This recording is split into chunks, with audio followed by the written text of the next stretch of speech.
శ్రీ పోతులూరి వీరబ్రహ్మేంద్ర స్వామివారు వందల ఏళ్ల క్రితమే తాళపత్రాల్లో రాసిపెట్టిన అక్షర సత్యాలు ఈ రోజు మన కళ్ళ ముందు నిజంగా జరుగుతుంటే మనసులో భయం భక్తి కంటే కూడా అమ్మో ఆయన అప్పుడే ఇవన్నీ ఎలా ఊహించి చెప్పారు అనే ఆశ్చర్యం ప్రతి ఒక్కరిలో కలుగుతుంది. పైగా ఇప్పటి వరకు ఆయన చెప్పినవి ఎన్నో జరిగాయి, జరుగుతున్నాయి కూడా.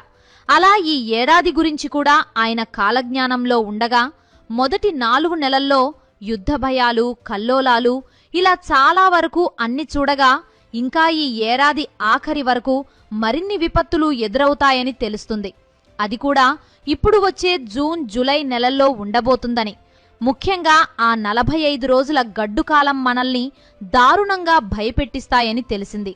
ఇంతకు అవేంటి, ఏం జరగబోతున్నాయి, ఎలాంటి పరిస్థితులు ఎదుర్కోబోతున్నాం అనేది ఇప్పుడు చూద్దాం.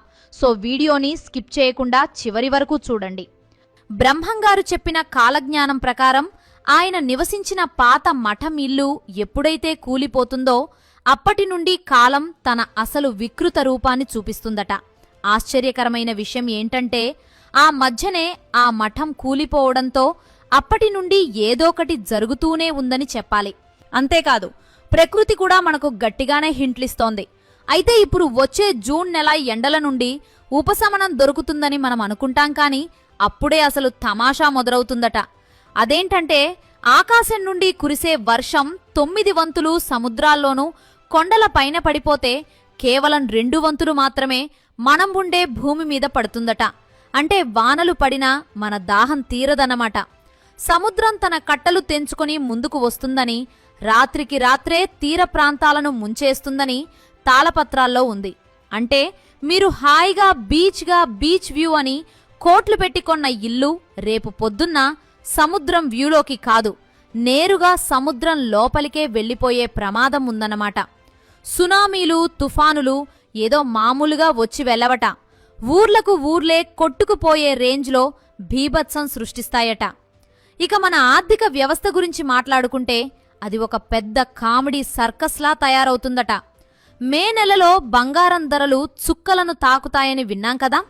జూన్, జూలై వచ్చేసరికి ఇక బంగారం గురించి ఆలోచించడం కూడా మానేయాల్సి వస్తుందేమో. బంగారం ధర పెరిగితే దానికి పోటీగా పెట్రోల్, గ్యాస్ ధరలు కూడా రేసు గుర్రాల్లా పరిగెడతాయట. ఆర్థిక రంగంలో ఒక పెద్ద కలకలం ఏర్పడుతుందని, అనూహ్యమైన ఖర్చులు పెరిగిపోయి రూపాయి కూడా జేబులో నిలవని పరిస్థితి వస్తుందని కాలజ్ఞానం చెబుతోంది. అక్రమ సంపాదన, లంచగొండితనం ఎంతలా పెరిగిపోతాయంటే మనుషులు ధనం కోసం ప్రాణ స్నేహితులని కూడా మోసం చేస్తారట. రేపు పొద్దున్న 1 లీటర్ పెట్రోల్ కొట్టించాలంటే 1 తులం బంగారం అడిగినా ఆశ్చర్యపోనక్కర్లేదు. మన సంపాదన స్థిరంగా ఉండదు, అప్పులు పెరిగిపోతాయి. చిన్న తప్పు చేస్తే పెద్ద నష్టానికి దారి తీస్తుందని హెచ్చరికలు వస్తున్నాయి. మనం డెవలప్ అయ్యామని స్మార్ట్ ఫోన్ పట్టుకుని తిరుగుతున్నాం, కానీ లోపల మాత్రం మనిషి వాల్యూ 0 అయిపోతుందని బ్రహ్మంగారు ఎప్పుడో గమనించారు. ఇంకా రాను రాను మనుషుల మధ్య నమ్మకం తగ్గిపోతుంది. చిన్న చిన్న విషయాలే పెద్ద గొడవలకు దారితీస్తాయట. కలి పురుషుడు మన బుర్రల్ని ఎంతలా పాడు చేస్తారంటే తండ్రి కొడుకులే శత్రువులుగా మారిపోతారట. ప్రేమ అనేది కేవలం లాభనష్టాల మీద ఆధారపడి ఉంటుందట. ఆడవారికైనా మగవారికైనా కామం అనేది విపరీతంగా పెరిగిపోయి నైతిక విలువలు గాలికి ఎగిరిపోతాయట. అక్రమ సంబంధాలు పెరిగిపోతాయని, చిన్న వయసులోనే దారుణమైన పరిస్థితులు వస్తాయని హెచ్చరికలు ఉన్నాయి. అబద్ధం నిజంలా, నిజం అబద్ధంలా కనిపించే చిత్రమైన కాలమిది. ప్రజలు దేవుడిలా నమ్మే ఒక పెద్ద నాయకుడి చీకటి రహస్యాలు బయటపడి దేశవ్యాప్తంగా అల్లర్లు, గందరగోళం ఏర్పడతాయట. నిజానికి ఇవన్నీ ఇప్పుడు జరుగుతూనే ఉన్నాయి, కానీ రాను రాను వీటి ప్రభావం ఇంకా ఎక్కువగా ఉంటుందట. ఆరోగ్య విషయంలో కూడా పరిస్థితులు ఏమీ ఆశాజనకంగా లేవు. డాక్టర్లకే అర్థం కాని కొత్త వైరస్లు, మొండి వ్యాధులు వస్తాయట. మనిషి నిలుచున్న పలంగా రక్తం కక్కుకుని చనిపోయే భయంకరమైన సీన్లు చూస్తామట. బహుశా ఇప్పుడు వస్తున్న ఎబోలా వైరస్ ఇదేనేమో. ఇప్పటికే ఈ వైరస్ ఇండియాకి కూడా వచ్చింది. అంటే మనుషులు పిట్టల్లా రాలిపోయే ఆ 45 రోజుల గడ్డుకాలం జూన్, జూలై నెలల్లోనే ఉంటుందని కొందరు పండితులు అభిప్రాయపడుతున్నారు. ప్రకృతి కూడా వింతగా ప్రవర్తిస్తుందట. వేప చెట్టుకు మామిడికాయలు కాయడం, చింత చెట్టుకు మల్లె పువ్వులు పూయడం వంటి అసాధారణ మార్పులు మనం చూస్తామట. విదేశాల్లో, ముఖ్యంగా అమెరికా వంటి దేశాల్లో ఉంటున్న మనవాళ్ల పరిస్థితి కూడా ఆందోళనకరంగా మారుతుందట. వీసా ఇబ్బందులు పీక్ స్టేజ్కి వెళ్లి గ్రీన్ కార్డు ఉన్నా సరే రక్షణ లేని పరిస్థితులు ఏర్పడతాయని కాలజ్ఞానం చెబుతోంది. అంటే మన కర్మను అనుభవించడానికి దేశం దాటి వెళ్లినా తప్పదన్నమాట. యుద్ధాల గురించి మాట్లాడుకుంటే మూడో ప్రపంచ యుద్ధం ముప్పు పొంచి ఉందని బ్రహ్మంగారు ఎప్పుడో సూచించారు. ఇప్పటికే జరుగుతున్న యుద్ధాలు ఆ పెద్ద వినాశనానికి నాంది అనిపిస్తుంది. 2 దేశాల మధ్య బాంబుల దాడులు దీపావళి తపాసుల్లా వినిపిస్తాయని, గాలిలో విమానాలు ఒకదానికొకటి ఢీ కొట్టుకొని నిప్పులు కక్కడం మనం చూస్తామని భయంకరమైన హెచ్చరికలు వస్తున్నాయి. అహంకారం పెరిగిన చోట శాంతి నిలవదు అని బ్రహ్మంగారు చెప్పారు.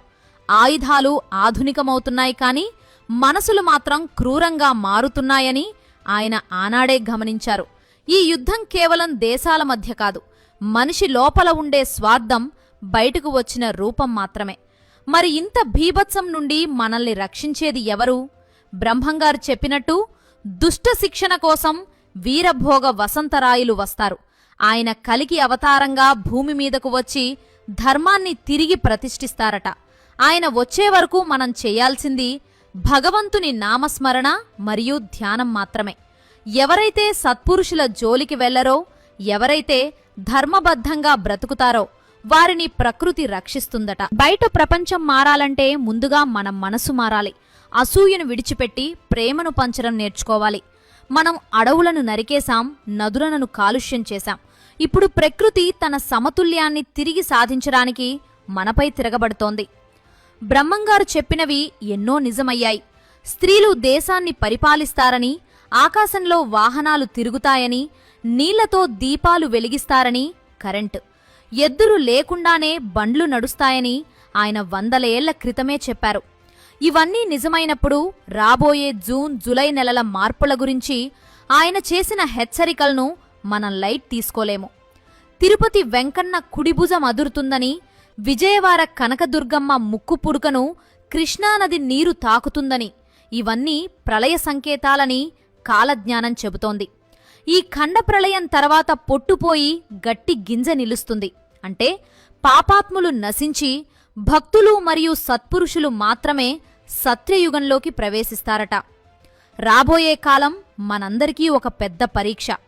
కుంభవృష్టి వానలు, తుఫానులు, పెట్రోల్ రేట్ల మంటలు, యుద్ధ మేఘాలు మనల్ని చుట్టుముట్టవచ్చు. కాని భయపడితే ప్రమాదం పెరుగుతుందే తప్ప తగ్గదు. మనం చేయాల్సింది భగవంతుని ధైర్యంతో ఉండడం, ధర్మాన్ని పాటించడం, ప్రకృతిని గౌరవించడం నేర్చుకోవాలి. మనం చేసే పుణ్యమే మనల్ని, మన వంశాన్ని కాపాడుతుందని మర్చిపోవద్దు.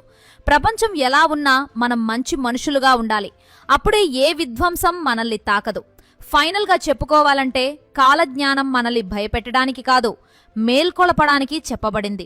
జూన్, జూలై నెలల్లో జరిగే మార్పులు మన ముందు ఒక పెద్ద ప్రశ్నను ఉంచుతాయి. మన జీవితం ఎలా ఉండాలి అని. కాలం మారుతుంది, పరిస్థితులు మారతాయి, కానీ మన విలువలు మారకూడదు. ధర్మో రక్షతి రక్షితః అంటే మనం ధర్మాన్ని రక్షిస్తే ఆ ధర్మమే మనల్ని రక్షిస్తుంది. ఈ వీడియోపై మీ అభిప్రాయాన్ని కామెంట్ చేయండి.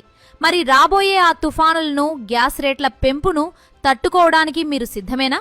అలాగే బ్రహ్మంగారు చెప్పిన ఈ విషయాలు మన కళ్ళ ముందే జరుగుతుంటే మనం నిజంగానే కలియుగం చివరి అంచుల్లో ఉన్నామని మీకు అనిపిస్తోందా అనేది కామెంట్స్లో పంచుకోండి.